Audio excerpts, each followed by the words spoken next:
I'm Sean Patrick, filling in for Jay.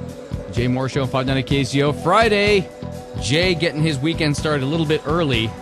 And I've got a very special guest coming up here. I'm a man who can admit when he was wrong.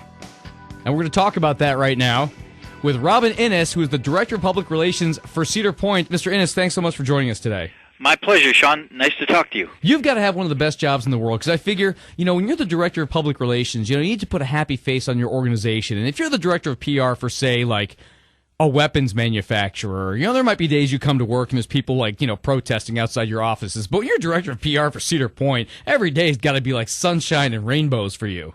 Oh, it is. It's a lot of fun. We got a great product. Plus, it's just a lot of fun going out in the park and watching people have fun. And we're always building, always improving the park. So, it makes for a lot of fun. Well, I'm a recent convert, and here's what I meant earlier when I said I'm a man who can admit when he was wrong. Now, I live here in Southwest Michigan, and we're about a 3.5-ish hour drive or so from Cedar Point.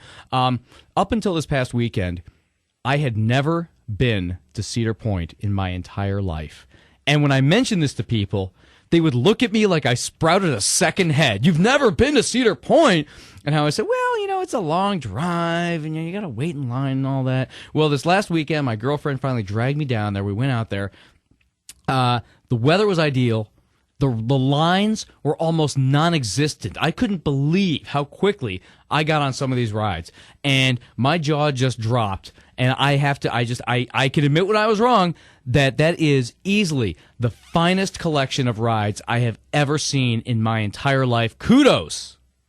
Well, thank you very much. I appreciate that, and we're very proud of our overall entertainment package, because yes, we have a lot of rides, a lot of roller coasters, but we're also proud of our live entertainment and all of our special attractions, because overall, we want to make sure that everybody, whether you're 4 years old or 22 years old or 38 years old, has a great day at the park, and at the end of the day, we want to make sure everybody wants to come back to Cedar Point. Well, when I was there, I was just astounded by the collection of rides, and what really got me sort of thinking, and I'm going to gear more towards the roller coasters. Of course, there's a lot going on at Cedar Point, but when I looked at these roller coasters, some of them are the products of a sick imagination. Who would strap a person into this and then shoot them 120 miles an hour in 4 seconds and propel them up this mountain? And I was like, who designs these things? Where do these ideas come from? How is it that the park decides we want a new attraction? What's the process? Is it like, well, we have a little bit of space available here, let's do this with it? Or we want a roller coaster, we'll make the space available. What's the process? Well, it's a combination of things. And number one is, I guess we listen to our guests a lot, because we do a lot of surveys. We ask our guests, what do you like to see at the park? What don't you like? What will bring you back? And they tell us.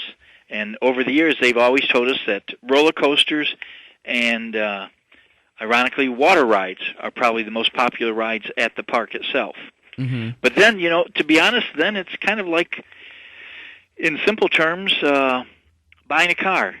Do we want to get the family do we want to get the family van, or do we want the Corvette, or do we want the mid-size car? And then we look at a lot of different factors as far as where we can put it in, what are we lacking, what do we need to strengthen up, what's popular at other parks. So it's a very competitive industry, and admittedly we spy.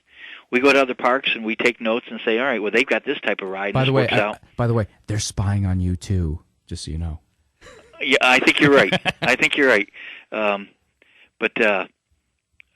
So we, even as far as what type of food is popular there, and at the same time, ride manufacturers are coming to us and saying, we've got this new type of ride over here that we opened up in Texas and would fit well into your park.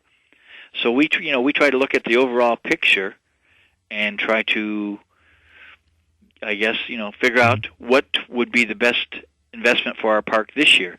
We have an executive committee that kind of works 5 years ahead of time. So they're looking at, all right, in 2010 we're going to do this, and then after that we're going to do that, and then we're going to do this. And the overall thing is we want to make sure we have a pretty good balance so that everybody at Cedar Point has a wonderful time. One, I thought that was particularly innovative, and this is what sort of got me wondering about, how the process goes in terms of the space that's available for a particular ride was Wicked Twister. Is a high speed ride, very thrilling, but it takes up just this small patch of ground between the Ferris wheel and Lake Erie. And I was wondering to myself, did they have this small patch of ground and said, what could we do with this, or did the design come first? And that's sort of what got me thinking along those lines. Well, we probably had that room available, but then again, we also saw that would fit right in there. And so certainly you look at factors like that. Occasionally, we do have, since we're on a peninsula, we are kind of landlocked, so we can't make the park any bigger. So we're very, very interested and we have to make sure we use this ground as well as possible. Now, I'm sorry, I didn't mean to cut you off. I want to make sure that we get to the new ride coming up. But was something else that struck me about the design of, say, for example, Wicked Twister, Millennium Force, Raptor, any of them, was I was struck by not only were they thrilling rides, but there was an aesthetic in the appearance of them. I mean, even if this thing wasn't a ride, even if it was, say, a sculpture, the color scheme, the slopes of the metal, it looked like a piece of artwork. And I wondered how much of the aesthetic of the appearance was a factor in deciding upon a particular design. Well, it certainly has a role. We normally work with the manufacturers as far as to designing and actually building the coaster itself. We also work with them saying, all right, this is where we can put it, and this is the blueprint that you have to work with as far as how this coaster should go and what ground you have. But then again, the color schemes and that type of thing are more of our decision.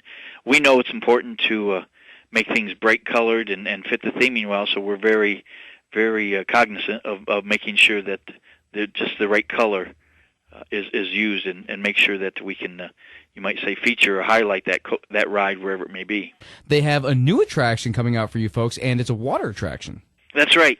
As I mentioned earlier, water rides are very, very popular, and we're bringing in a different type of water ride for what we have to offer. We already have 2 water rides, but the brand new one, which will be called Shoot the Rapids, will be a traditional water flume ride that we've kind of enhanced with several different special elements to make it to give it that Cedar Point standard.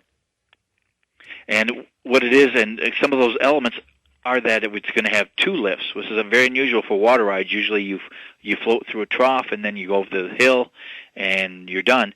But this one will have 2 hills, 2 drops, 2 splash landings, a lot of rock work, a lot of spraying water, some rapids that will also get everybody wet. So I think it's got all the elements that will make it a very popular ride for our guests. All right, fantastic. Well, I wish I had your job in some ways, because I'll bet you can go right to the front of the line and say, official business. I need to get right up here and check this ride, make sure it's working. Okay. Robin Innes is the Director of Public Relations for Cedar Point. I had a great time. I'm looking forward to doing it again, and thanks so much for sharing some time with us today. No, you're very welcome. I enjoyed talking to you, and glad to do it. Let's do it again sometime.